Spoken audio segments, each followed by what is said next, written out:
देखिए वो जो है क्वेश्चन नंबर 5 का डिस्कशन हमारा हो गया था। क्वेश्चन नंबर 6 में थोड़ा सा बताए थे।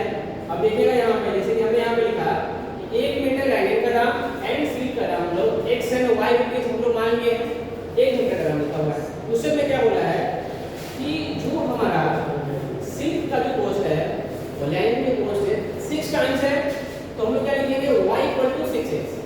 दूसरा क्या बोला है जो 1 मीटर हमारा जो है सीट का दाम लिख रखा है यहाँ पे कितना y रुपीज बोला है कि 23 मीटर है हमारा सीट एंड 50 मीटर हमारा क्या है 10 है। तो 23 मीटर का दाम कितना हो जाएगा 23 into y एंड 50 मीटर का दाम कितना हो जाएगा 50 into x एंड दोनों का सम कितना लिखा है क्वेश्चन में 188 लिखा हुआ है। अब दोनों इक्वेशन को हम लोग सॉल्व करेंगे तो यहाँ पे क्या लिखेंगे यहाँ पर लिखेंगे हम लोग putting the value of y in equation second. हम लोग क्या करेंगे फर्स्ट इक्वेशन में जो y का मान हुआ है 6x y का मान कहाँ पुट करेंगे सेकंड वाले पुट करेंगे। जब यहाँ पे पुट करेंगे हम लोग को क्या प्राप्त होगा जल्दी के 23 into 6x plus 50x equal to 188। अब यहाँ पे आएगा 138x plus 50x equal to 188। Clear है। अब इसको ऐड करेंगे 188 के लिए बराबर आएगा ये। जब यहाँ से x का मान निकालेंगे तो हम देख पा रहे हैं कितना आंसर आ रहा है 1 आ रहा है। क्लियर है। x का मान 1 आ रहा है।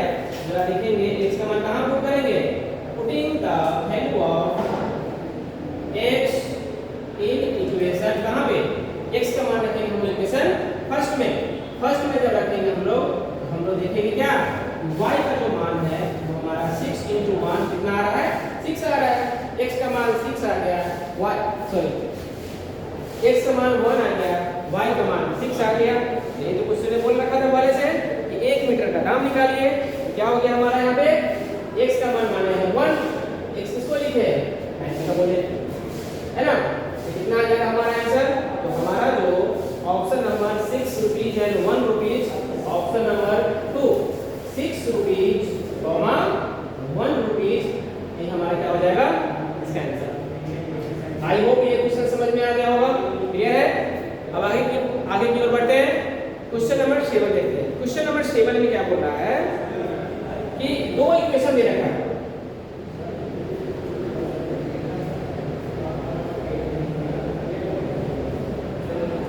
क्वेश्चन में लिखा हुआ है क्या है दो इक्वेशन दे रखा है 4x + 6y - 1 = 0। सेकंड दे रखा है 2x + ky - 1 = 0। अब क्वेश्चन में बोला है कि k का क्या मान होगा इस वैल्यू के लिए इसका सॉल्यूशन क्या होगा है ना।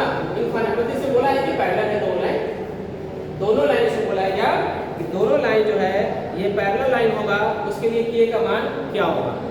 और माय डियर स्टूडेंट्स ये मैंने आपको बता रखा है पहले से कि दो equation linear equation into variable दोनों लाइन पैरेलल कब होता है तो पैरेलल होने का कंडीशन है। उसका कंडीशन क्या है कि a1/a2 = b1/b2 = c1/c2 मींस तीनों के कोएफिशिएंट का रेशियो आपस में बराबर होता है। ठीक है। तो हम लोग वही जांच करेंगे यहाँ पे तीनों का रेशियो बराबर करेंगे हम लोग यहाँ पे देखेंगे यहाँ पे फर्स्ट जो इक्वेशन लिखा हुआ है वहां से a1 का मान कितना है 4 है a2 का मान कितना है 2 है। ठीक है। तो हम लोग सबसे पहले किसका वैल्यू निकालेंगे a1/a2 का मान निकालेंगे। ठीक है।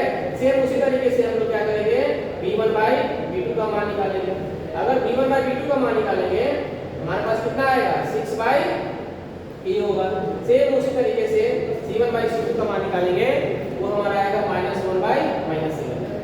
जब यहाँ पर देखेंगे ये आएगा हमारा a1/a2 का मान आएगा 2/1। यहाँ से आएगा b1/b2 हमारा 6/k और ये हमारा c1/c2 कितना आएगा 1/7। माइनस से माइनस कट जाएगा ये प्लस बन जाएगा। पैरेलल होने का कंडीशन क्या है तीनों आपस में बराबर होना चाहिए। क्या करेंगे तीनों आपस में बराबर करेंगे तो सबसे पहले क्या करेंगे a1/a2 और b1/b2 को अगर बराबर करेंगे हम लोग यहाँ पे पैरेलल होने का कंडीशन है ये यहाँ पे 2/1 = 6/k। तो यहाँ से जो है k का मान आएगा 6/2 कितना आ गया 3 आ गया। जब हम लोग इस दोनों को बराबर करेंगे पहले किसको बराबर किए पहले इस दोनों को बराबर किए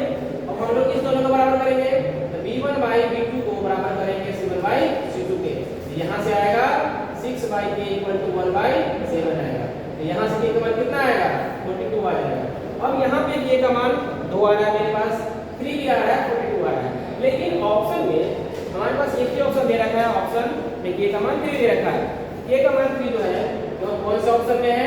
फर्स्ट ऑप्शन में दे रखा है k का मान 3। हमारा पहला ऑप्शन हो जाएगा कितना? k का मान 3 होगा, जिसके लिए इस दोनों इक्वेशन का सॉल्यूशन भी इनफाइनाइट होगा और साथ में दोनों क्या होगा? पैरेलल होगा। आई होप समझ में आ गया क्वेश्चन। चलिए हम लोग आगे की तरफ बढ़ते हैं, क्वेश्चन नंबर 8 को देखते हैं।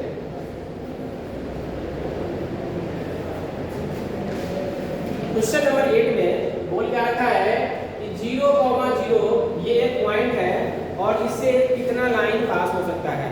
और माय डियर स्टूडेंट्स, ये आप सभी को पता है 0,0 ये एक ओरिजिन को रिप्रेजेंट करता है और ओरिजिन तो एक पॉइंट होता है। और आप सभी को पहले से पता है ना कि एक पॉइंट से infinite number of lines can be drawn. मतलब इसका आंसर कौन सा हो जाएगा? Option number 3, infinite number of lines हम लोग ड्रॉ कर सकते हैं। क्लियर है? क्वेश्चन नंबर 9 की तरफ बढ़ते हैं हम लोग। यहाँ पे 9 में क्वेश्चन ने बोल क्या रखा है कि हमारे पास दो इक्वेशन है। क्लियर है? दो हमारे पास इक्वेशन दे रखा है ax + by + c = 0, जहाँ पे a और b क्या है? नॉन जीरो नंबर है। तो बताना है ये क्या है। एक्चुअली ये इससे आसान क्वेश्चन तो हो ही नहीं सकता है इस चैप्टर में। क्वेश्चन में बोल रहा है कि है क्या। अब ये सर्कल है, ये ट्रायंगल है, ये स्ट्रेट लाइन है, ये सब। तो अब एक सी बात है, ये जो इक्वेशन है हमारा वो स्ट्रेट लाइन का इक्वेशन है। जब ये स्ट्रेट लाइन का इक्वेशन होगा तो ऑप्शन नंबर कौन सा हो जाएगा हमारा? जो ऑप्शन हमारा फर्स्ट है वो हमारा इसका आंसर हो जाएगा। आई होप समझ में आ गया होगा। हम आगे की ओर बढ़ते हैं, क्वेश्चन नंबर 10। देखिए क्वेश्चन नंबर 10 में क्या बोल रहा है कि what is the equation of x axis. अब x एक्सिस का इक्वेशन क्या है? और ये बता रखे ना पहले से कि जब x एक्सिस पे y का मान कितना होता है? 0 होता है। तो जो हमारा ऑप्शन नंबर 3 है, ऑप्शन नंबर 3 है कि इक्वेशन ऑफ x एक्सिस क्या होगा? y = 0। हमारा ऑप्शन नंबर कौन सा हो जाएगा? ऑप्शन नंबर 3 हो जाएगा। क्लियर है? क्वेश्चन नंबर 11 की ओर बढ़ते हैं। क्वेश्चन नंबर 11 में क्या बोल रखा है कि एक लीनियर इक्वेशन दे रखा है px + qy + r = 0। अब बताना है कि ये हमारा लीनियर इक्वेशन एक टू वेरिएबल है, इसके लिए कंडीशन क्या है। तो ध्यान देंगे, ये जो कंडीशन है ना, आई थिंक हम बताना भूल गए थे, तो इसको थोड़ा ध्यान से देखिएगा आप लोग। यहाँ पे क्या है कि जैसे हम क्वाड्रेटिक वाला में बता रखे थे या पॉलिनोमियल वाला में हम बता रखे थे कि अगर डिग्री हम n बोल रहे हैं तो जो मैक्सिमम जो पावर है उसका कोफिशिएंट कभी भी 0 के बराबर नहीं होता है। an कभी 0 नहीं होता है ना। अगर यहाँ पे हम ये बोल रहे हैं कि लीनियर इक्वेशन एक टू वेरिएबल्स है, तो ये वेरिएबल होना चाहिए, ये वेरिएबल होना चाहिए। अगर ये वेरिएबल्स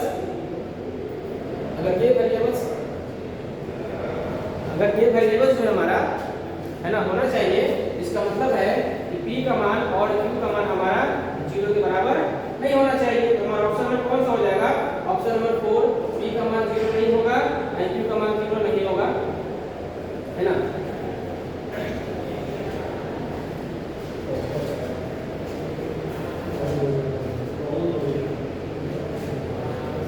तो आगे देखते हैं हम लोग। यहाँ पे बस एक दो क्वेश्चन और देखना बाकी रह गया है। क्वेश्चन नंबर हम लोग 12 देखते हैं। क्वेश्चन नंबर 12 में क्या बोल रखा है कि एक पॉइंट दे रखा है, पॉइंट दे रखा है p, q, sorry p, q नहीं है, p, p है।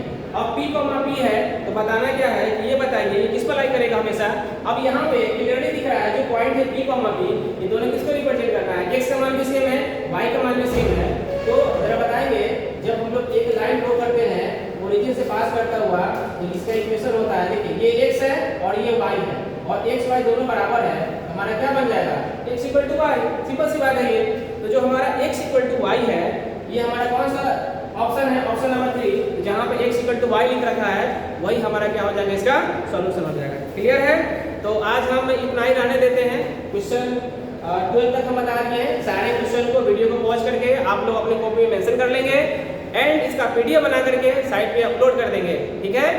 आई होप आप सभी एंजॉय कर रहे होंगे समर वेकेशन। एंजॉय करते रहिए एंड साथ में पढ़ाई भी करते रहिए, पढ़ाई भी नहीं छूटना चाहिए। बेस्ट ऑफ लक एंड आप लोग लाइक भी जरूर कर दीजिएगा। फिर मिलते हैं नेक्स्ट वीडियो में। Thank you.